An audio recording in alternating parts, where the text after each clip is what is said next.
Então, boa tarde a todas as pessoas que nos assistem hoje. Hoje é o nosso terceiro dia aqui na nossa semana de celebração, nosso seminário de celebração da Semana Nacional de Combate ao Assédio e à Discriminação, que está sendo organizado aqui no Tribunal Regional Federal da Terceira Região pelas comissões de prevenção e assédio sexual, pelas comissões, né? O nome completo é Comissões de Prevenção e Enfrentamento do Assédio Moral, do Assédio Sexual e da Discriminação, que aqui, tanto na primeira instância de São Paulo como no TRF, a gente chama de SEAMA. Então, a gente organiza essa semana é uma coisa que consta da resolução do CNJ que a gente todo ano tem que em maio fazer, dedicar uma semana, né, para eventos, workshops, campanhas sobre o tema. A gente já faz, acho que já é o nosso terceiro ano fazendo essa semana. Acho que esse ano é foi a maior, assim, com o maior número de atividades. A gente já falamos sobre equidade racial, população LGBTQIAP+, não sei se eu esqueci alguma letra, e hoje a gente vai falar aqui a nossa conversa hoje é assédio em debate, compartilhando olhares e caminhos, né? Então, antes de passar aqui para o nosso roteiro, propriamente dito, vou fazer a minha audiodescrição. Então, eu sou uma mulher parda de 48 anos, tenho um cabelo enrolado, bem cheio, assim, castanho claro. Eu estou usando um óculos, está um pouquinho distante, mas eu estou usando um óculos com uma armação marrom, meio coloridinha, um brinco de prata e madrepérola, um colarzinho de pérola também. Estou com uma blusa branca, um casaco creme e uma calça preta. E a gente está aqui, estou junto aqui com a Liz na sala multiuso da EMAG, aqui no tribunal. E acho que da minha descrição, por enquanto, é isso.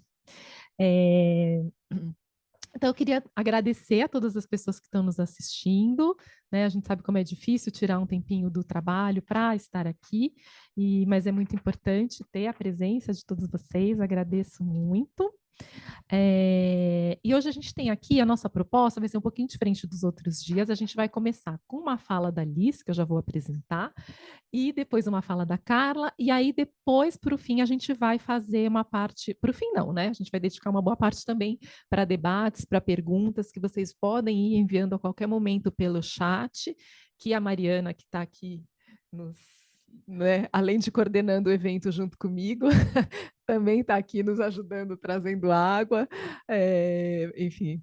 E a Mariana vai então passar e vou poder passar essas perguntas que vocês tiverem, perguntas, comentários, o que quiserem falar. Então, eu vou apresentar aqui a Liz, né? Liz Andréa Sobol. A Liz é psicóloga, doutora em medicina preventiva pela USP, com pós-doutorado em psicologia na Universidade de Lisboa, professora da Universidade Federal do Paraná, licenciada, autora de 11 livros. A Liz é pioneira nas pesquisas e intervenções em assédio e em saúde mental no trabalho, ministra palestra e treinamento sobre assédio desde 2006 em várias organizações, como o Tribunal de Contas da União, TST, Superior Tribunal Militar, STF, Ministério Público do Trabalho, Itaipu, Petrobras, dentre outras. Mas melhor do que o currículo dela é ouvir ela falar. Então, não vou me demorar aqui de passar a palavra e peço só para lembrar da audiodescrição, tá bom? Boa tarde, uma alegria estar aqui com a doutora Maria Fernanda, todos vocês. Eu sou uma mulher branca, de cabelos curtos, lisos, estou com um óculos escuro e com uma roupa escura para contrastar bem com o nosso fundo aqui, né? É, a, é um prazer para mim poder participar desse evento, dessa semana, né, que tem tantas iniciativas, porque nós precisamos muito falar sobre esse tema. E é uma alegria compartilhar com a Carla também, que tive a honra de conhecer no CNJ essa semana, né, Carla? Foi muito especial estar lá com ela também. E gente, eu como pesquisadora desse tema, né, mas não só pesquisadora, mas eu tenho trabalhado junto às comissões, em vários âmbitos do judiciário, não só no judiciário, também outros órgãos públicos e empresas da iniciativa privada, é muito significativo perceber esse movimento que tem acontecido no Brasil, e muito pela Resolução 351 do CNJ. Isso traz um divisor de águas na maneira de a gente trabalhar o tema, principalmente no judiciário, e eu fico muito contente de perceber o avanço também da legislação internacional, como a Convenção 190 da OIT. No Brasil, nós temos igualmente o modelo do TCU, de prevenção e enfrentamento do assédio, que traz uma perspectiva muito interessante de como as organizações podem fazer esse enfrentamento e a prevenção. E essas leis, elas trazem uma esperança que é essa possibilidade de conexão com o futuro, de qual é o futuro que a gente está construindo. Quando olhamos esses regulamentos ou leis, né, ou mesmo a lei federal que estabelece as comissões e a política de prevenção no âmbito federal, eles não trazem a resolução do problema nelas mesmas. Elas trazem um convite, uma convocação, né, mais do que um convite, é uma convocação de algo que a gente precisa construir junto. Então, a visibilidade desse tema pode dar, a gente escuta muito, mas isso não dá em nada, não dá em nada, do que adianta, continua tendo assédio. Ter uma política não é garantia de que não vai ter mais assédio, mas é a garantia de que isso não ficará no silêncio, que há um espaço institucional consolidado, legitimado, onde se pode falar sobre isso. As comissões, e não só as comissões, mas toda a instituição tem esse compromisso de prevenção e enfrentamento do assédio. Só que as comissões não fazem nada sozinhas. Elas são as articuladoras, são aquelas que vão ser as guardiões para que esse tema não fique esquecido, que vão lembrar cada um dentro da instituição do seu papel em contribuir, mas não é ela que vai resolver o problema. Na verdade, gente, assédio é um compromisso e um enfrentamento de todos nós. Não é da comissão, não é da instituição em si, mas é um compromisso de cada um de nós. De nada vai adiantar termos essas legislações se você que está aí nos assistindo e participando aqui conosco não fizer uma escolha intencional todas as vezes que você se relaciona com alguém no seu ambiente de trabalho. Que todos nós queremos ser respeitados, acolhidos, valorizados, queremos ter um ambiente de trabalho seguro, seguro psicologicamente, onde a gente possa ser quem a gente é mesmo, não fique naquele esforço de ter que construir um eu falso para poder permanecer nesse lugar.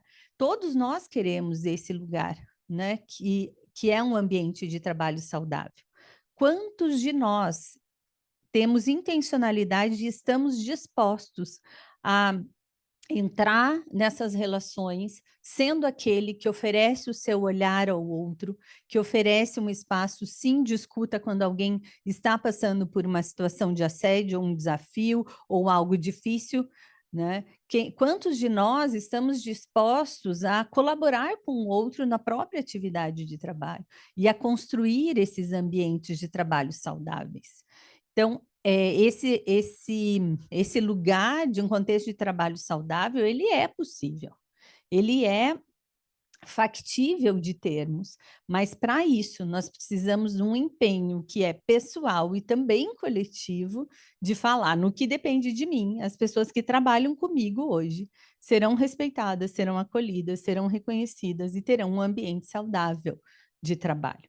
Isso não quer dizer que vamos ser amigos de todo mundo, que nós vamos gostar de todo mundo que a gente trabalha, que sempre os nossos resultados e tarefas serão positivos, bons, satisfatórios. Quer dizer que não importa o que aconteça, o respeito é inegociável. Não dá para negociar essa condição de termos ou não respeito, ela precisa estar presente. E desta maneira, a gente vai estar prevenindo qualquer tipo de assédio e também fazendo enfrentamento. Se há um assédio, não é mais possível a gente manter o pacto do silêncio. O pacto do silêncio é aquele que é assinado por todos, na verdade. Quem sofre, muitas vezes, não pede ajuda. Se você está passando por uma situação de assédio, de desrespeito, de constrangimento, de discriminação, não fique só, peça ajuda. Veja, eu não estou falando denuncie, porque a denúncia nos empurra diretamente para um canal que é denuncia, se tiver provas suficientes, abre um processo, um PAD, daí, se for comprovado, tem uma punição, e daí, esse é na melhor das hipóteses. A gente continua, às vezes, em um contexto tóxico, aquele que praticou assédio, muitas vezes não recebe uma oportunidade de restaurar essa condição do seu comportamento, da sua postura, da sua relação com o outro. Não há uma cura desse padrão, não há uma reeducação, né? As pessoas acabam continuando nesse contexto de trabalho, a equipe, muitas vezes, que vivenciou tudo aquilo, também vive sofrimentos, né? Várias pesquisas nos apontam isso, o sofrimento de quem testemunha hostilizações, contextos tóxicos, e aquele que sofreu o assédio, não necessariamente depois de um processo punitivo, vai estar se sentindo seguro naquele lugar, ou ter os danos diminuídos. Então, o que a gente tem feito com esse caminho, né? Você trabalhar, denuncie, denuncie, denuncie, você traz este lugar de que, como se a punição resolvesse todos os nossos problemas. Eu estou dizendo aqui que não deve denunciar? Não é isso. Se você sofre assédio, procure ajuda. Nessa procura de ajuda, seja na comissão ou outra esfera institucional da sua confiança, você entender que é necessário, que você quer assumir essa trajetória de uma denúncia, é muito importante que assim faça. Mas achar que a punição em si vai resolver os nossos contextos de trabalho, ela faz uma partezinha, que é sinalizar, isso não é tolerável aqui. E sempre que tiver essa situação como uma escolha da pessoa, de alguém que usa a hostilização como prática cotidiana, que embora possa ter recebido treinamento, suporte, alertas de que aquele comportamento não é adequado, e ainda assim continua, a punição é um caminho necessário para esses casos, onde há capacitação, onde há suporte, onde há sinalização de que é inadequado o que está acontecendo. Aí sim, a pessoa insiste em estar nesse lugar, ela precisa ser punida. Qual é o outro caminho? Peça ajuda, não silencie. Peça ajuda para que a gente possa transformar essa condição de trabalho, que provavelmente não é só sua. Outras pessoas podem ter passado pelo mesmo assédio que você está passando, pelo mesmo constrangimento. E pedir ajuda significa não estar mais só. Poder ter esse lugar de acolhimento, de se ouvir na presença do outro, né? E é muito bonita essa política do CNJ, que convida a esse lugar de acolhimento, os núcleos de acolhimento, e essa função do acolhimento, né, que é prioritariamente associada à gestão de pessoas, mas não sempre à gestão de pessoas, aonde aquele que precisa de ajuda tem um lugar seguro, não para fazer uma denúncia, mas para poder se ouvir na companhia do outro, entender e tentar escutar, né, o que está passando dentro de você a partir daquilo que aconteceu, e que caminhos possíveis existem ali a serem construídos, não sozinho, mas na presença e na companhia de alguém que representa a instituição, que representa esse olhar de cuidado vindo da própria instituição, né? Pessoas competentes, capacitadas. Então, esse é o primeiro pacto de silêncio que a gente precisa romper, o pedido de ajuda. O segundo é aquele que testemunha, alguém passou por algum constrangimento perto de você, sinaliza, puxa, eu vi ali na reunião como falaram contigo, como é que você ficou com isso? eu enxerguei você. Você existe para mim como ser humano, não só como alguém que precisa assinar um monte de processo de SEI, de encaminhar protocolos, procedimentos, resolver situações, mas como um ser humano que existe, né? E que pode não ter sido tratado com dignidade, com respeito, que pode sim ter vivenciado uma situação de constrangimento ali. A gente deixa, inclusive, aqueles próximos de nós e para quem a gente tem uma consideração, muitas vezes na solidão. E a solidão é a pior coisa que pode acontecer com alguém que acabou de ser hostilizado. Não é que a gente resolve por dizer eu estou aqui com você, mas a gente compartilha uma humanidade.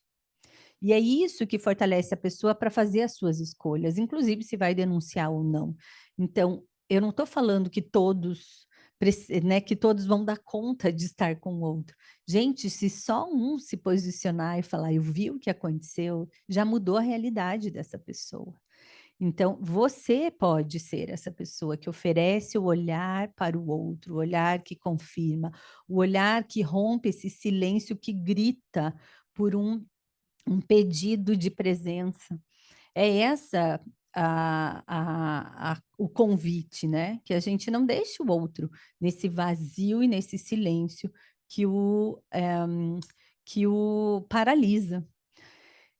Também o pacto do silêncio que vem pela própria, pela, por aquele que pratica a situação de constrangimento.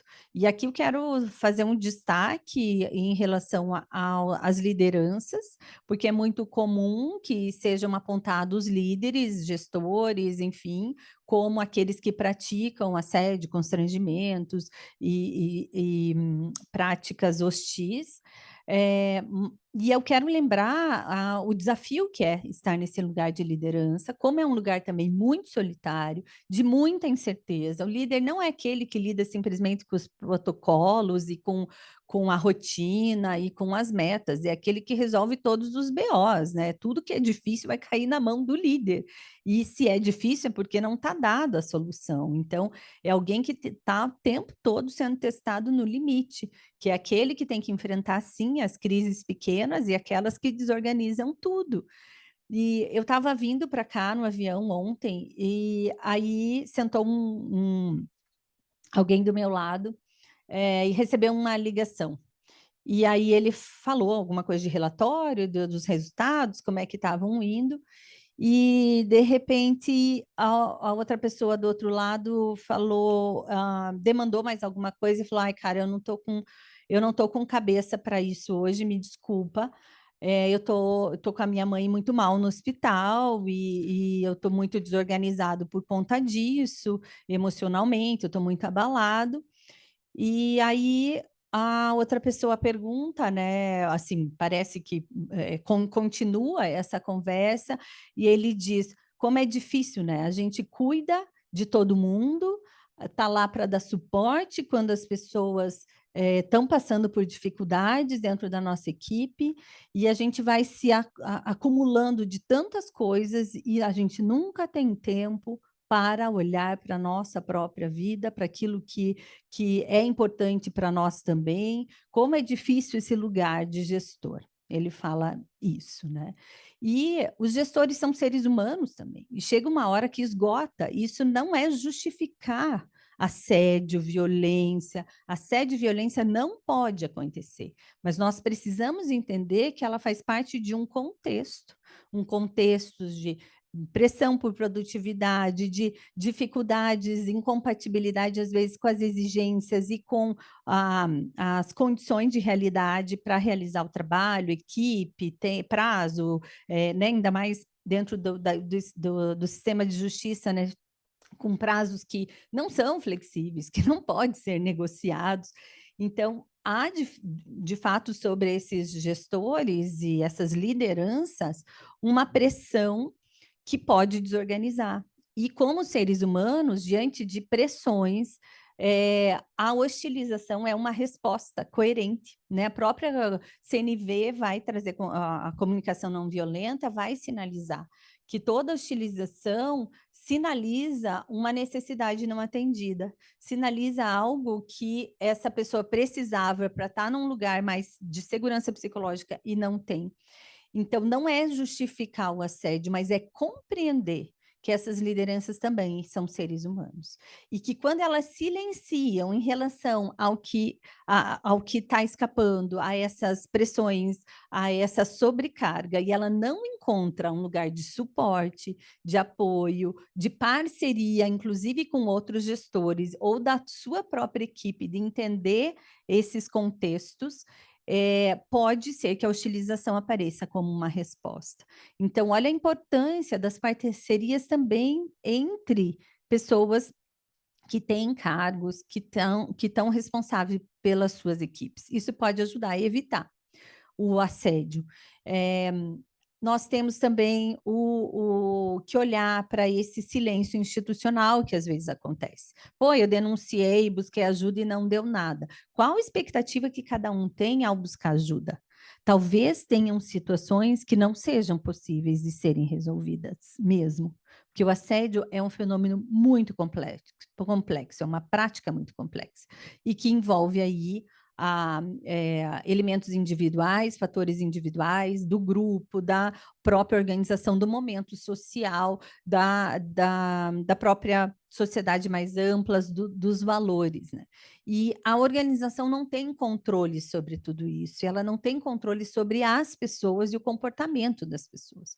O assédio fala de uma postura que é individual também, e que nem sempre é possível de ser alterada, ou de condições de trabalho que nos empurram para práticas hostis e que nem sempre consegue ser alterada. Mas qual é a expectativa? É que, diante desses espaços, não haja um silenciamento no sentido de deixar as pessoas na solidão, de não buscar, né, alternativas institucionais para minimizar as coisas que estão acontecendo, os danos que estão acontecendo, para achar outros caminhos possíveis. Então, se algo a gente pode levar dessa conversa de hoje é essa postura de não compactuarmos com o silêncio. Peça ajuda, converse com colegas, né, sobre o que está acontecendo, dê apoio àquele que está por perto, converse com pares, né, as lideranças, busque pares, busque a própria gestão de pessoas, a própria comissão, por que não? Para dizer, estou com dificuldade com a minha equipe, não sei como lidar com isso, ou estou pensando em lidar desta maneira. O que vocês acham, né? É recomendado? Porque o assédio às vezes aparece, ou a violência, como aquilo que nos escapa mesmo. Nem sempre ele é intencional. E hoje a gente tem vários tipos de assédio. Todos nós precisamos ser vigilantes, porque somos seres humanos. E se algo que marca o assédio é a hostilização, todos nós somos potencialmente assediadores, hostilizadores, agressivos, como algo da própria natureza humana. Portanto, estar vigilante sobre esses comportamentos é tarefa de todos.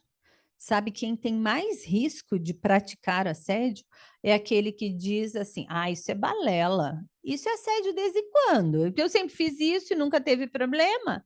Não teve problema para quem? Para você? Né? Como é que isso chegava em outras pessoas? Só que a gente silenciava.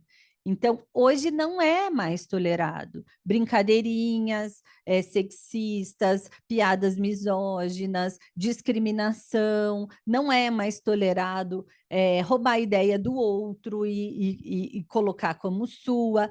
Eu fui para a Inglaterra no Congresso Mundial de Prevenção do Assédio, fiquei muito contente de ver a perspectiva, foi o ano passado, a perspectiva preventiva e precoce para enfrentamento do assédio. A gente não vai esperar a pessoa ter uma crise de ansiedade porque está passando assédio para daí perceber alguma coisa. É essa a ênfase. O que nós podemos fazer hoje para o nosso ambiente ser melhor? O que a gente pode fazer hoje para não chegar numa situação grave de assédio? Então, não é mais tolerado grito, xingamento, autoritarismo. Ah, mas eu sempre trabalhei assim, sempre funcionou, sempre tive muita produtividade. Os meus chefes me ensinaram assim. Puxa, que bom, você conseguiu chegar até aqui com esse padrão. Mas temos uma novidade: o mundo mudou, a vida mudou, o processo civilizatório está avançando e não é mais tolerado. De qualquer tipo de discriminação ou ameaça de discriminação, qualquer tipo de assédio ou ameaça de assédio, qualquer tipo de comportamento tóxico, né? Que é um conceito ainda mais amplo. E sabe quem nos respalda? A OIT. A OIT, ela na Convenção 190, ela traz um conceito ampliado de assédio e violência, tira a necessidade de repetição para ser reconhecido como assédio e violência, né? E fala até ameaça a hostilizações é considerado inadequado, precisa ser enfrentado, não é aceito. Então, definitivamente, não adianta a gente olhar, e eu podia estar aqui dando listas e listas. Assédio moral interpessoal é isso, assédio moral organizacional é isso, assédio existencial, agora está avançando esse tema de assédio existencial, que é a não fronteira entre trabalho e vida pessoal. Temos todos os tipos de discriminação, assédio sexual, né, a violência de gênero, tem características específicas de cada um desses tipos de violência. Nós podemos mirar em todos esses comportamentos, falar, eu não posso isso, eu não posso fazer aquilo, eu não posso fazer aquilo. Eu recomendo que vocês vejam as cartilhas do CNJ, do TST, né? E outras cartilhas que tem, que depois a gente pode até indicar, dentro do próprio sistema de justiça, e que ali tem todos os conceitos. Vocês podem saber tudo isso, mas se a gente não adotar essa postura de escolha intencional, de ter o respeito como padrão, não adianta saber todos esses conceitos de cor. E de fazer essa escolha de ser humano consigo mesmo e com o outro. E eu acho que é essa convocação e o convite do encontro de hoje, né? Que é olharmos para essa potência do encontro, do trabalho junto, e de saber que todos somos seres humanos, que tem dias que você não vai estar bem, tem dia que o outro aqui não vai estar bem, inclusive a liderança, o desembargador, o juiz, o colega, o advogado, né? Todas as pessoas que vocês interagem, o servidor, o terceirizado, o estagiário, e a gente precisa reconhecer que está tudo bem e não está bem sempre. E que é necessário a gente aprender a se acolher o outro. Isso não quer dizer negociar a entrega ou não do trabalho. Ah, não, então você não está bem, vai para casa. Não é isso. Mas é como a gente encontra juntos um caminho possível. Né? Inclusive para aquele que adoeceu, inclusive para aquele que não está apresentando um resultado satisfatório, é inegociável que se tenha respeito em todo o processo. Uhum. Então, gente, eu queria começar com essa reflexão, né, no nosso diálogo aqui, dessa escolha intencional em adotarmos a postura de respeito e a escolha intencional de rompermos com o pacto do silêncio, buscando ajuda se está nessa situação complicada, apoiando aquele e oferecendo o olhar de acolhimento para aquele que pode estar passando por constrangimentos ou por desafios, e também enquanto lideranças, buscando esse lugar de suporte, de orientação, para evitar o assédio, e também não ser conivente quando o assédio está acontecendo, né, sob a sua responsabilidade na equipe, oferecer esse olhar também de uma atuação preventiva e precoce diante dessas situações. Então, começo com essa provocação aí, com essa reflexão. Obrigada, Liz. Já começou muito bem aqui. Eu já fui anotando aqui várias coisas para a gente falar depois. E eu, no meio da fala da Liz, me dei conta de que, apesar da EMAG ter feito o roteirinho, tudo certo, eu tinha que já ter apresentado a Carla, não fiz isso. Mas, enfim, né? Aí eu falei, ah, meu Deus, mas tudo bem, né? Antes tarde do que mais tarde. Eles fizeram direitinho aqui, apresenta as participantes, mas eu apresentei uma para depois apresentar outra. Peço perdão, Carla. Eu acho que eu vou fazer assim, vou apresentar a Carla faz a fala dela, e aí eu estou aqui anotando alguns pontos, acho que, e aí depois a gente faz essa conversa a três. Vamos fazer assim? Então tá bom. Então a Carla é a Carla Rodrigues de Souza. Ela é técnica judiciária aqui da Justiça Federal de São Paulo, mas atualmente está na. Vê que eu destaquei, Carla, que você é técnica da Justiça Federal.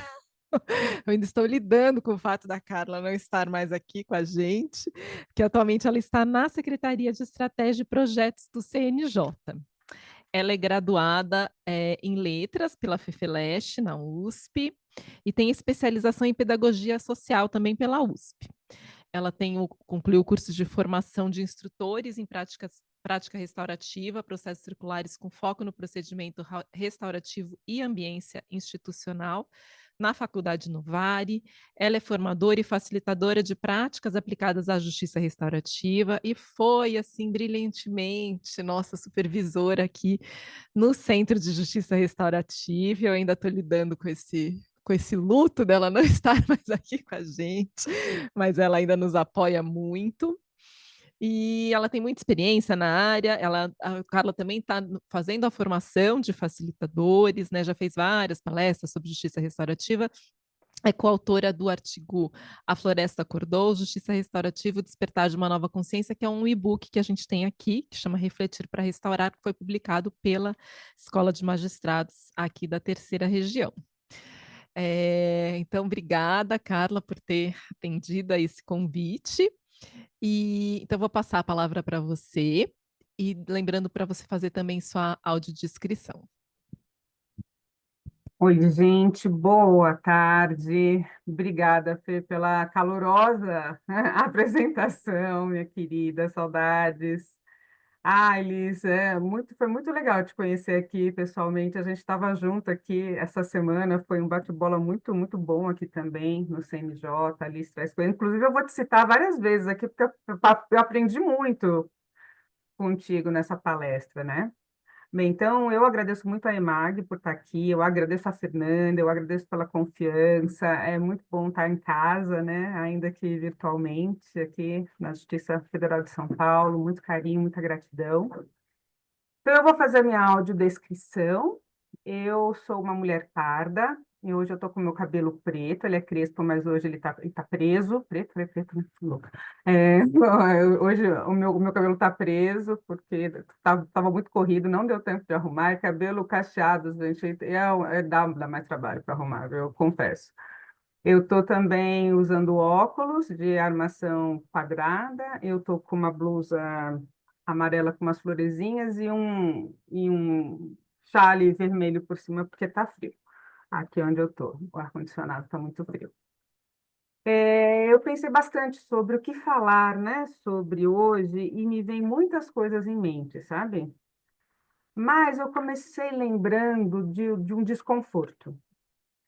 Eu faço terapia há muitos anos, muitos anos, muitos anos. Eu costumo brincar com a minha terapeuta atual. Eu falo, nossa, eu já fiz boda de prata de tanta terapia que eu já fiz na vida, né? Muita terapia na vida. Continuo fazendo, acho que eu vou fazer até morrer.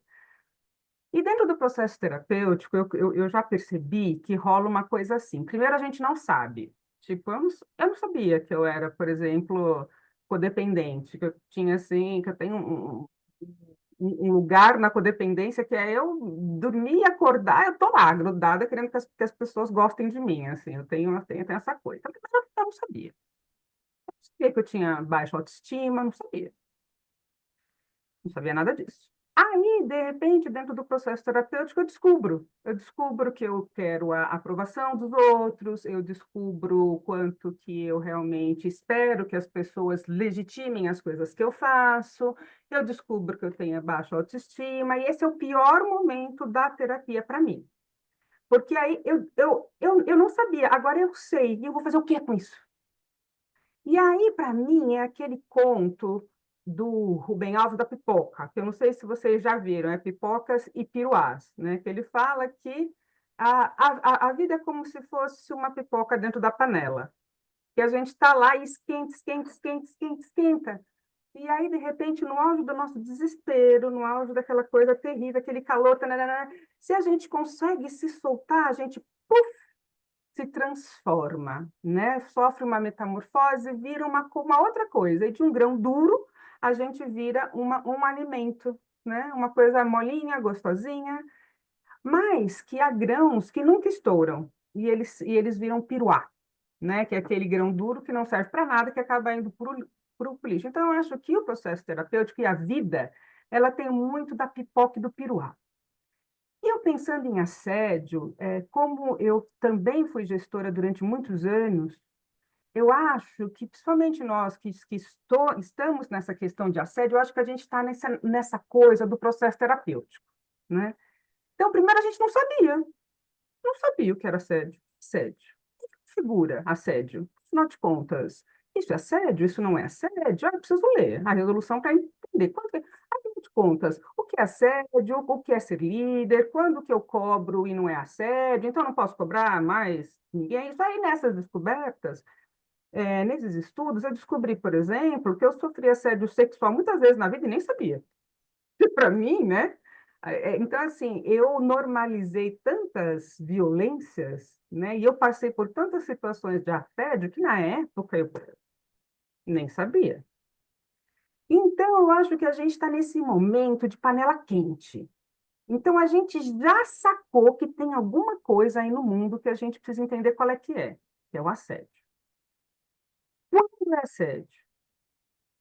Eu sobrevivo ao assédio. E aí agora a gente está nesse lugar de desconforto extremo. Tá, eu não sabia, agora eu sei. E eu vou fazer o quê agora? Então, primeiro, a gente não sabia, né? Que tantas coisas que a gente viveu, que a gente patrocinou, era assédio. Aí agora, gente, tem coisa pra caramba aí no mundo. Tem um monte de manual, tem curso, tem um monte de coisa. Agora você dá um Google assédio, meu, vem lá listona, tá fácil. Se alguém quiser saber o que é assédio, tá facinho. 10 anos atrás não era assim. É ali na esquina, gente. Ainda mais pensando em história institucional, 10 anos atrás é nada, né? Só que agora a gente está assim, tá, vou fazer o que com isso? Tá, já sei que eu sou mal-humorada, já sei que de vez em quando eu dou umas respostas meio atravessadas, já sei que me falta empatia, já sei que meu chefe realmente ele abusa de mim, já sei que minha carga de trabalho está demais, já percebi que meus colegas tratam muito mal aquela moça, e realmente isso não é justo. E agora? E aí, como diria Drummond, e agora, José? E agora todos nós. E agora eu, como gestora, como eu vou lidar com isso? Como é que eu vou agora continuar sendo gestora? A Liz, sabe que eu estava numa palestra da Liz? Gente, ela falou uma coisa muito interessante. Ela disse assim que ela diz até que tem um livro, né? Vocês conhecem a Liz? Que é Coragem para Liderar. Que a gente tem que ter coragem de liderar, que para ser líder precisa ter coragem. E ela deu uma régua que eu achei tão interessante, que foi isso que ela trouxe aqui. Ela pode falar assim, o que é assédio isso, o que é assédio aquilo, o que é assédio aquilo. Aí ela fala assim, para simplificar a vida, pense se foi respeitoso. A Alice falou assim, pense no respeito. Você acha que essa forma foi respeitosa? Então, muito provavelmente, você não está cometendo atos de assédio. Agora, se você tem dúvida se foi assedioso ou não, e um dos colegas que estavam aqui, fazendo parte dessa palestra, ele é um autogestor, e ele disse assim, eu tenho muito medo de ser denunciado por assédio. E aí eu fico com muito medo. E aí a Liz falou assim, tem que ter medo mesmo. Ela disse, você tem toda a razão, tem que ter medo mesmo. E ela disse, desconfiem, desconfiem de si mesmos.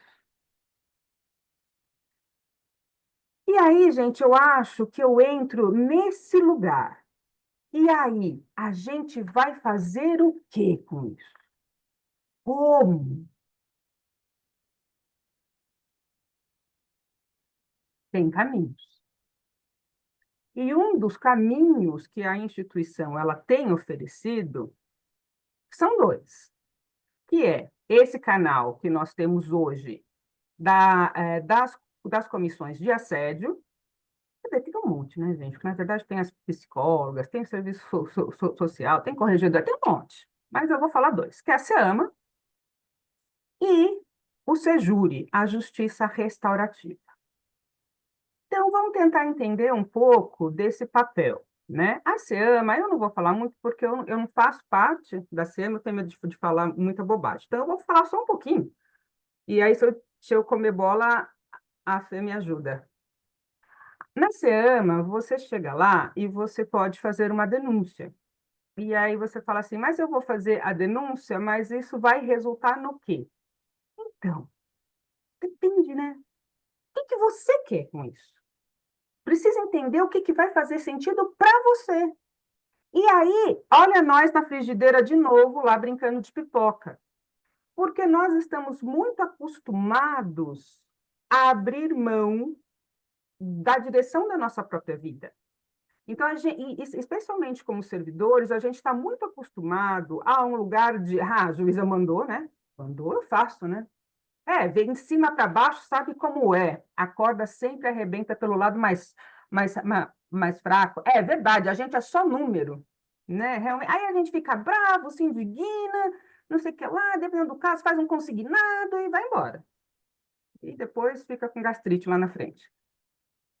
Mas quando vai para a SEAMA, muda um pouco a coisa, porque você chega dizendo da sua dor. E lá você vai ter uma coisa, eu te garanto, acolhimento vai ter. Só que, né, o bode vai estar na sala do mesmo jeito. E aí vão te perguntar, o que você quer fazer com isso? E aí a gente vai ter que pular na pipoca. Porque se eu quero realmente fazer um enfrentamento daquilo, eu preciso assumir essa responsabilidade. Eu preciso ter coragem para mudar. Eu preciso ter coragem. E ter coragem não é ausência de medo. A minha filha fala isso direto. A minha filha ela viu isso no TikTok em algum momento. Gente, ela repete isso, é um mantra para ela, que ela fala assim: ter coragem não é não ter medo. Ter coragem é agir apesar do medo. Medo mesmo.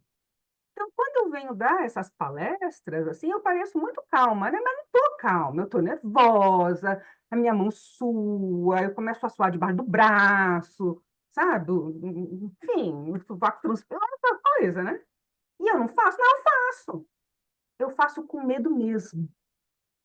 E todo mundo faz com medo mesmo alguma coisa. Você acha que todo mundo nasce sabendo ser mãe? Não, a gente vai parir com medo mesmo. Todo mundo já nasceu sabendo criar adolescente? Não, mas a gente vai criar com medo mesmo, não é? Então é isso, assim, primeira coisa, o que você quer fazer? E aí você precisa se respeitar dentro do seu processo e nós também. Então, se você diz, eu não quero denunciar, não estou aguento, não tem essa condição, não tem. E você pode fazer o quê? Bom, não sei, o que você quer, o que você espera? Então, isso pode, não dá nada. Bom, não sei, mas acolhimento já é bastante coisa. Eu vou repetir. Acolhimento é bastante coisa. Eu sou de uma época aí da Justiça Federal de São Paulo que a gente recebeu um e-mail, certa vez, eu nunca vou esquecer isso, que estava assim: corregedoria, não, ouvidoria é um órgão para ouvir reclamações externas do jurisdicionado. Questões relativas a assédio não devem ser encaminhadas para ouvidoria. Não. Gente, tá, e aí? Não pode ir para lá e vai para onde? Gente, não tinha para onde. Não tinha para onde. O Sejure, ele existe desde 2020. A SEAMA, ali também, né? Fê? Ali também. 2021. Ou seja, gente, é muito recente que a gente tem alguma coisa. 6 anos atrás não tinha nem para onde você ir. Nem adiantava ir para a ouvidoria, porque a ouvidoria falou, não, isso não é para o problema de quem é, também não sei, mas aqui não é. É isso. E um dos caminhos é o quê? O caminho da justiça restaurativa. E, Carla, que caminho é esse? É o como fazer. Como a gente vai tratar isso? O que é a justiça restaurativa?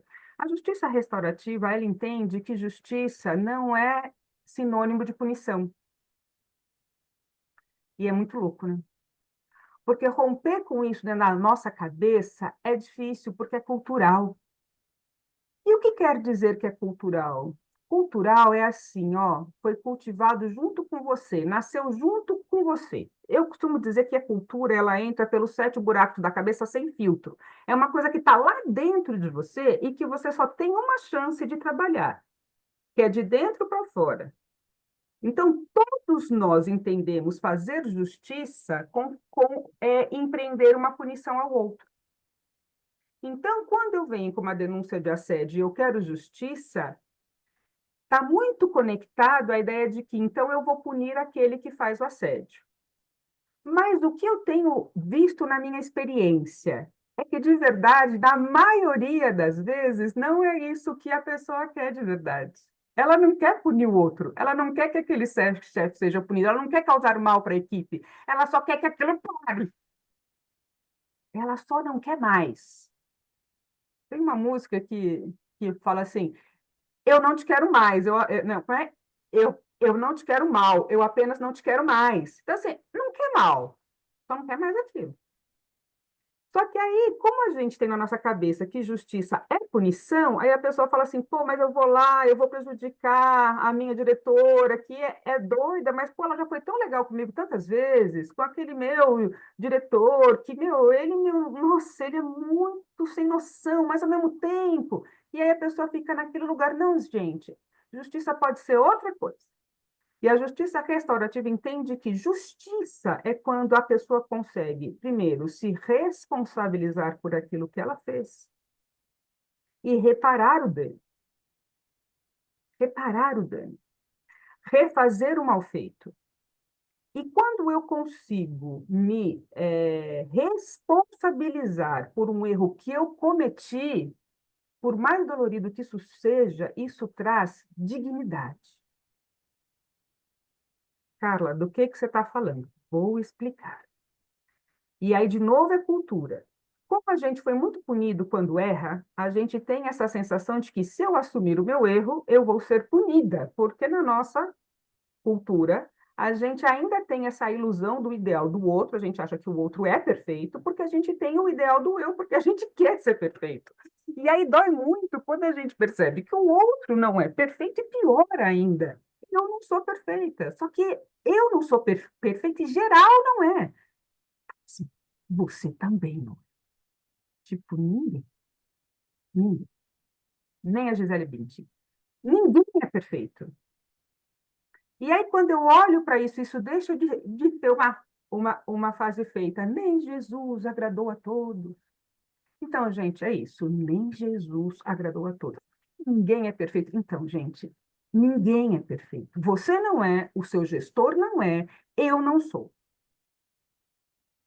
Então, quando eu consigo fazer do meu erro simplesmente a porta de um aprendizado, quando eu consigo fazer do conflito uma porta de transformação, eu ressignifico o erro. Tem uma história que eu gosto muito de contar, porque eu acho ela muito, muito, muito impactante. Eu estava uma vez dando uma aula lá no Ministério Público, e aí tinha um médico, a gente estava falando sobre justiça restaurativa, tinha um médico lá. E aí, dado momento, ele falou assim, mas eu não sei por que vocês não usam a justiça restaurativa para casos graves. Aí eu falei assim, mas a gente pode usar a justiça restaurativa para casos graves. Inclusive, tem estudos que mostram que quanto mais grave o dano, melhor a reparação. Ele falou assim, pois é, mas a justiça não me deixa. Olha, Max. Aí ele conta a história dele. Ele falou assim, olha, eu tenho 70 anos, 70, 60, não lembro qual é a idade dele, mas é por aí. Sou um médico pediatra e eu cometi um erro. Eu estava de plantão um dia numa UTI e era para eu ter passado 1 ml de um medicamento para um RN. RN é recém-nascido. Mas eu errei. E ao invés de eu grafar 1 ml, eu grafei 1 GR, que é 1 grama. Então, ao invés de 1 ml, eu prescrevi 1 grama. A atendente leu corretamente 1 grama. E ela ministrou aquilo que eu escrevi, 1 grama. E o bebê morreu. E aí eu fiquei muito, muito, muito triste. E a responsabilidade foi minha. Não foi da técnica, não é que ela não leu a letra, não tem desculpa. Fui eu que errei. E o bebê morreu. Só que aí eu fui tentar entender que história era essa, e eu descobri que aquela mãe era uma mãe que ela conseguiu aquele bebê por inseminação artificial, que ela já vinha, né, que ela já tinha tentado, e ela não era uma pessoa que tinha dinheiro para isso, ela doou óvulos, e como contrapartida da doação dos óvulos, ela ganhou uma tentativa de fertilização. Nessa uma tentativa, ela ficou grávida. E por um erro meu, o bebê morreu. E aí, pasmem, quando eu fui contar para o meu médico, para o meu advogado, ele disse assim: ah, tranquilo, é homicídio culposo, você é réu primário, o senhor já tem mais de 60 anos, não vai dar nada, não vai dar nada, o senhor vai pagar aí umas cestas básicas, vai pagar uma multa, sei lá, uma coisa, mas só fica tranquilo, não vai dar nada. Ele falou assim, eu fiquei indignado, porque assim, quando eu vou para um advogado, ao invés dele me ajudar a resolver esse problema, ele quer encontrar um jeito para que eu não seja punido. E não é isso que eu quero. O que eu quero não é pagar uma multa. Eu tenho dinheiro para pagar muito mais que uma multa. Eu quero conversar com essa mãe. Eu quero pedir perdão para ela. Eu quero pagar outra inseminação para ela. Eu quero mandar ela para os Estados Unidos, para ela engravidar de novo. Eu quero dizer para ela que, infelizmente, eu errei. E isso tem a ver com a minha dignidade. Faz sentido? A gente consegue dar um salto e entender que o erro como algo natural da existência humana e que desse erro eu posso fazer um aprendizado e me transformar numa outra coisa, sem o risco da punição, eu começo a falar em relações éticas. Eu começo a falar em relações motivadas de impulsos intrínsecos, é aquilo que está dentro de mim. Então, eu não vou andar a 200 quilômetros por hora porque eu vou ter multa. Eu não vou andar a 200 quilômetros por hora porque eu não quero matar ninguém. Entendeu? É outra lógica. E aí, o que a justiça restaurativa ela propõe em casos de assédio? Primeiro, escutar as pessoas. Isso parece pouco, né? Mas não é. É muito. Porque é uma escuta de fato atenta, qualificada, escutar as pessoas. E o que eu mais escuto em casos de assédio é assim, quando você vai contar para a pessoa que cometeu o assédio, que ela está sendo criticada por isso, a pessoa toma um susto, ela fala, é verdade, você tem até hoje. Eu achei que ninguém estava dissimulando. Assim, a pessoa fala, a pessoa fica indignada, mas eu? Sim,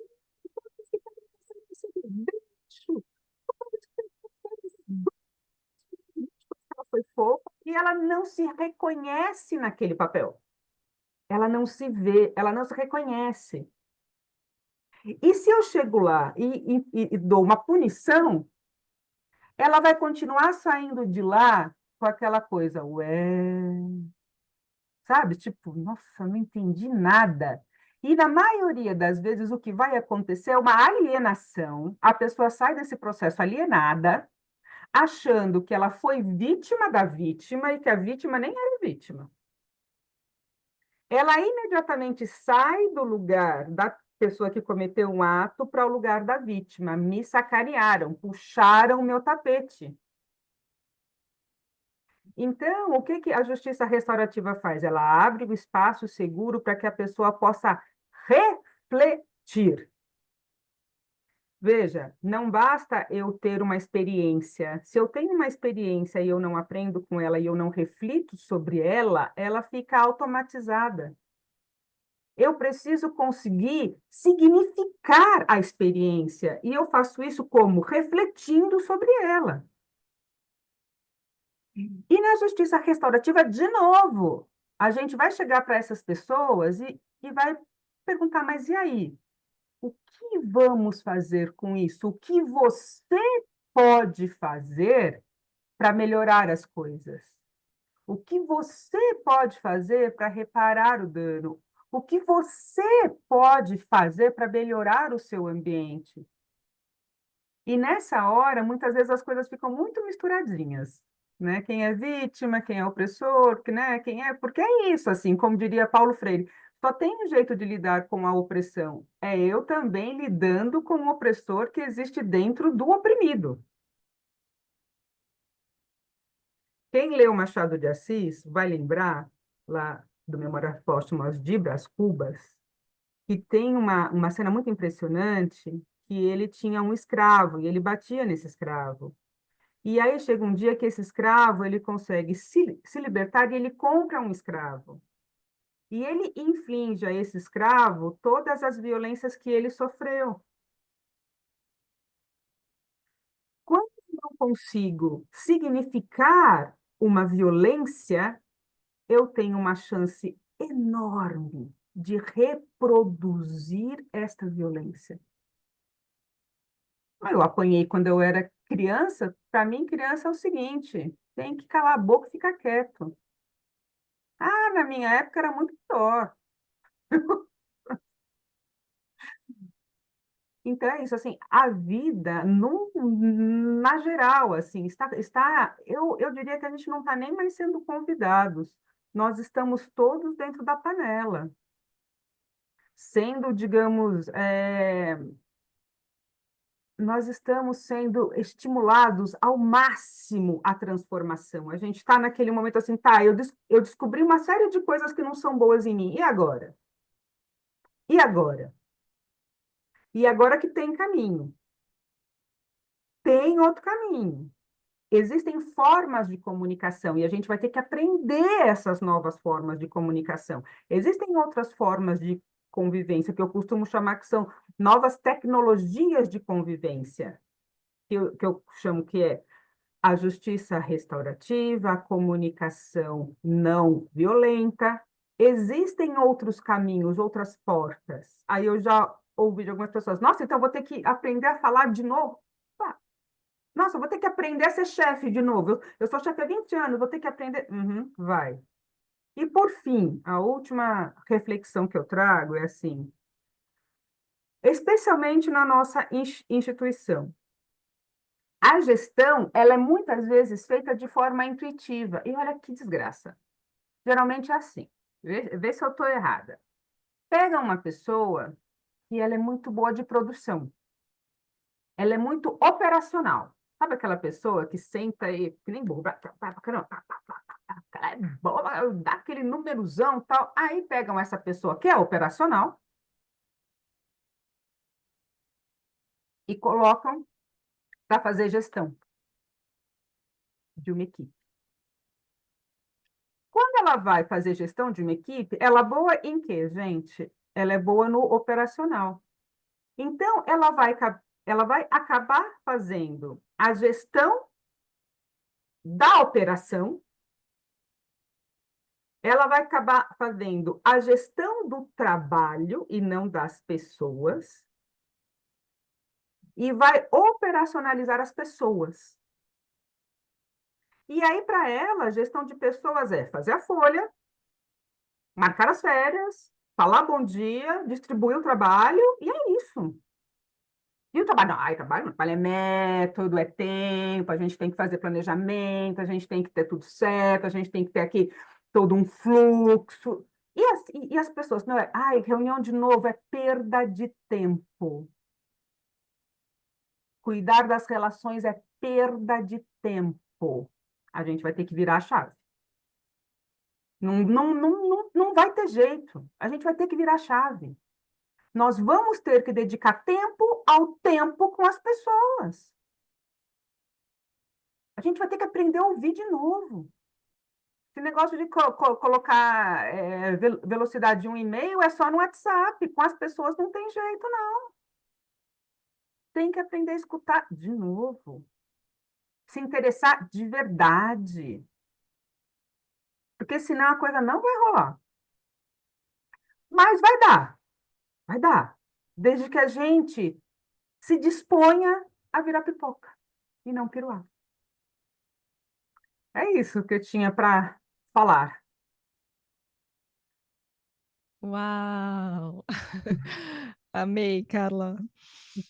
Muito, muito bom, assim. Várias coisas aqui estão me passando aqui pela cabeça, né? Eu gostei muito como você trouxe essa abordagem, né, a partir de um outro lugar, né? E eu, assim, ouvindo aqui vocês, assim, eu fico muito refletindo, porque eu tenho uma coisa que assim, eu acho que a gente só vai conseguir se transformar enquanto instituição enquanto a gente mudar essa nossa cultura que é de tolerância. E não é, porque assim, eu acho que a gente não tem uma cultura assediadora, eu acho que a gente tem uma cultura de tolerância ao assédio, e também uma cultura que nos diz, né, que fala um pouco sobre isso que vocês duas falaram, que é como se não as relações elas não fizessem parte, né, do trabalho. O trabalho é o número, o processo, aquela minha atribuição profissional. E as relações, elas são tipo uma coisa assim que eu cuido se der tempo, ou se eu tiver um jeito para isso, né? Fica como se fosse um acessório.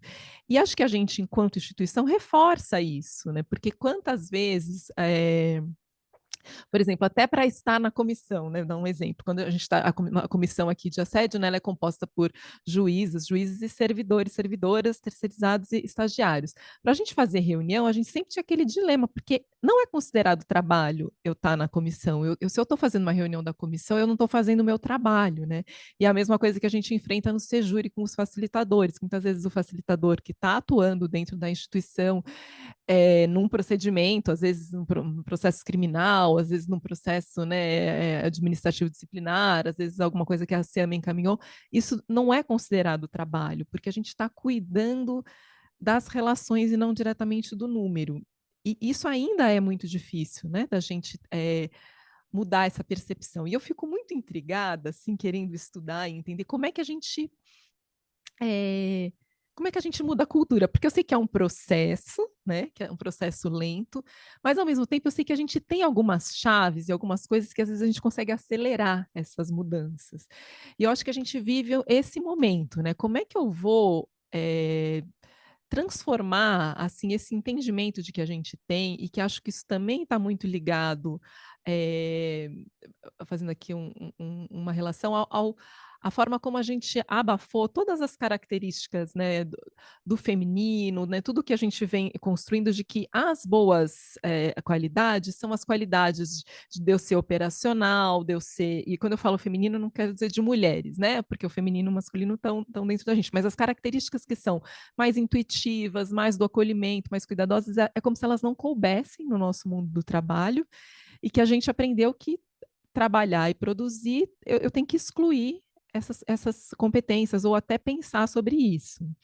E como é que a gente faz para fazer esse salto que é processual? E eu acho que no processo, a gente vem no processo, mas eu sempre fico achando que a gente tem um jeito da gente acelerar isso, não no sentido de acelerar os processos são naturais, mas assim, de às vezes dar uma virada de chave que trazer isso realmente para a ordem do dia, né? E que não seja só pelas situações extremas, porque as situações extremas, né, às vezes elas trazem esse grande acordar, mas assim, eu fico assim refletindo se a gente não tem um caminho de mudar essa chave de que o que vale é produzir, é o número, porque isso também vale, isso também é necessário, mas isso não nos retira a possibilidade de cuidar das nossas relações, né? Como é que a gente traz de novo, digo de novo porque eu acho que houve um momento em que a gente, enquanto sociedade, talvez vivendo em comunidades, enfim, mas isso já muito atrás, a gente ainda tinha um espaço para cuidar das relações, né? Como é que a gente traz isso de novo para o trabalho? É, e não é, né? Porque a gente às vezes usa isso, assim, isso vai ser bom porque isso também vai aumentar a produtividade, né?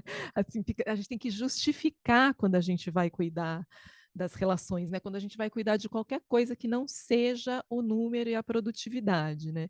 Então, eu acho que essa é uma chave muito importante que eu queria, né, ouvir vocês, porque se a gente muda isso,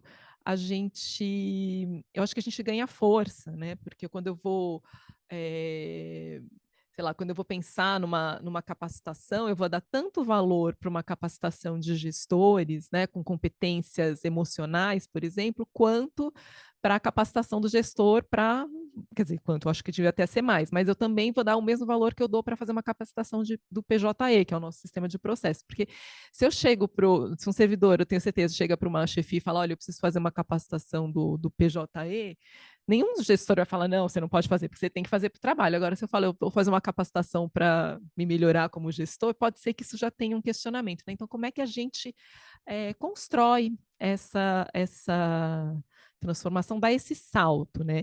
E acho que você podia falar um pouco de como, eu ouvi, você falou, né, do TCU, que eles têm uma perspectiva, como é que a gente vai trabalhando isso para acelerar essa mudança. E é claro que também tem um aspecto interno, que eu acho que você trouxe também, né, e a Cartaz, que é de cada um, o quanto eu quero, né, ser pipoca ou piruá, o quanto eu estou disposto nessa mudança, a gente não força isso, né, a mudança cada um é que faz, é que decide quando está pronto, mas assim, naquilo que nos toca, né, numa instituição, dentro das nossas relações, como que vocês veem isso, essa possibilidade da gente dar esse salto? Que honra poder ouvir a Carla, e fiquei muito reflexiva também sobre as considerações dela. E agora, né, essa contribuição da doutora Maria Fernanda nos ajuda a olhar para algo que é muito importante, o assédio não é uma situação entre vítima e agressor. Ele está enraizado exatamente na cultura organizacional. Quando eu fazia mestrado em organizações, um dos temas, né, que eu trabalhei lá e hoje como orientadora de mestrado nessa área de gestão, a gente sabe que a mudança, a cultura organizacional é o âmbito mais difícil de transformação, porque ela fala daquilo que acontece quando ninguém está vendo. Ela fala daquilo, como a Carla trouxe, que organiza as ideias, o fazer, o sentir de todas as pessoas em relação ao seu trabalho. Muitas normas não ditas, muitos acordos que vão acontecendo sem ninguém escrever, sem ninguém anunciar que eles existem. Mas é difícil a transformação organizacional de cultura, mas ela é possível, ela é necessária. E este é o tempo. Não dá mais. É o que a Carla falou, não cabe mais. Nós precisamos achar uma outra maneira, uma outra forma de vida e de trabalho, e de convivência no trabalho. Essa não está funcionando. Vamos pegar só os dados do CNJ. A Comissão Nacional de Prevenção do Assédio já fez 2 pesquisas nacionais e a identificação é mais do que a metade das pessoas que participaram da pesquisa já vivenciaram alguma situação de assédio. As pesquisas sobre saúde mental no ambiente judiciário sinalizam que Os problemas de saúde mental estão entre as principais causas de afastamento do trabalho, de dias perdidos, portanto, de produtividade, de dano às pessoas, de impacto familiar, de impacto social, de custo dentro de toda a estrutura pública, né, que está pagando essas pessoas que não conseguem contribuir, que essas pessoas estão pagando com uma crise de sentido em relação ao trabalho, não é para isso que elas estão querendo trabalhar. E a gente tem aí os problemas de saúde mental como um indicador e de assédio como indicadores muito importantes de que essa maneira de vida no trabalho não está funcionando e que não é nem vida, é sobrevivência. Não. E que precisamos mudar essa cultura. Como é que muda a cultura? Tem uma chave. Essa chave se chama liderança, porque ela está em todos os lugares. Ela dá margem do que é permitido, do que não é. É ela que diz se as relações são importantes ou não. Porque, veja, não é só que a gente não olha para as relações. O ser humano atrapalha a produção. O fato de sermos seres humanos, de termos limites da própria existência, de termos sentimentos, de termos a dimensão relacional, parece que atrapalha a produção, quando na verdade somos nós seres humanos que fazemos tudo acontecer. Gente, é tudo com pessoas, para pessoas, através de pessoas. Se a gente não colocar as pessoas no centro, não é que vamos ficar paparicando as pessoas. Não, elas estão aqui para trabalhar, sim, mas com dignidade, com respeito, com humanidade. É isso que a gente está falando. As pessoas não é uma gestão de pessoas que a liderança tem que fazer, como a Carla trouxe. É uma gestão com as pessoas, considerando essa humanidade do líder e de todos que estão ali. É aí a mudança. Só que o que a gente vê é o caminho que a Carla trouxe muito bem, que é quem que se torna líder muitas vezes? É aquele que se deu bem produzindo números, produzindo resultados. E, claro, na estrutura judiciária, a gente tem lideranças que vêm por concurso e que não é só por isso, né? Mas ainda aquelas que não vêm porque que vêm por concursos ou nomeadas, independente de produtividade, elas nem sempre ou quase nunca recebem capacitação para a liderança. Eu estou recebendo muitos pedidos de cursos de liderança, de workshop para liderança, de palestra para liderança, e eu tenho um curso que se chama Cultura do Respeito, exatamente para líderes, e que eu precisei colocar um módulo a mais. Eu tinha a gestão das relações no meu curso, voltada à prevenção do assédio, a relações saudáveis, a melhorar a comunicação, a fazer essas escolhas intencionais de encontros, né, de como organizar essas relações, e o módulo gestão dos afetos e das demandas de saúde mental, que daí trabalhava ali as demandas de saúde mental, como que o gestor pode se posicionar diante de crises emocionais, como que lida com as situações sensíveis, até como é que acolhe após um conflito, tudo isso. Ótimo! Eu precisei colocar um módulo a mais de estratégias básicas de gestão, de entender a tarefa, de distribuir a tarefa, de feedback, de como é que eu converso quando a pessoa não está conseguindo fazer o seu trabalho. Veja, é o básico da gestão. Por que começaram a pedir que eu incluísse esse módulo? Como que faz reunião, né? Por quê? Porque muitos gestores são gestores ou lideranças sem nunca terem visto nada de gestão, sem nunca terem tido uma capacitação sobre isso, sem ter uma diretriz institucional de como eu devo fazer reunião. Então, o que é importante aqui? Como eu faço a priorização? O que eu faço quando alguém não está trabalhando? Como é que eu resolvo isso na equipe? Né? E aí você vê, gente, será que a gente não está cobrando demais quando a gente não está oferecendo as ferramentas, como que a gente quer que o gestor mude essa cultura e a gente mude esse acordo, né, de convivência no trabalho, se nós não temos intencionalidade e esforços para isso. Além disso, sem capacitação, quando tem desafios do cotidiano, ele também está solitário. Nós raramente temos núcleos de apoio a gestores.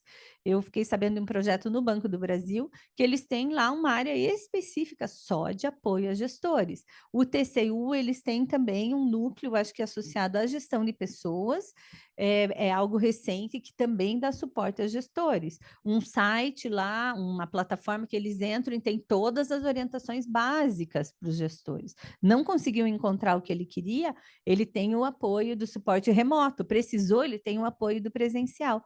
Então, o gestor sozinho não muda a cultura. A instituição precisa dar suporte para que esse gestor ache uma outra maneira possível de convivência, e de favorecer que o humano esteja no trabalho, não atrapalhando. Né, que a dimensão humana seja cuidada de maneira a contribuir com as pessoas e com a organização, com os resultados da organização.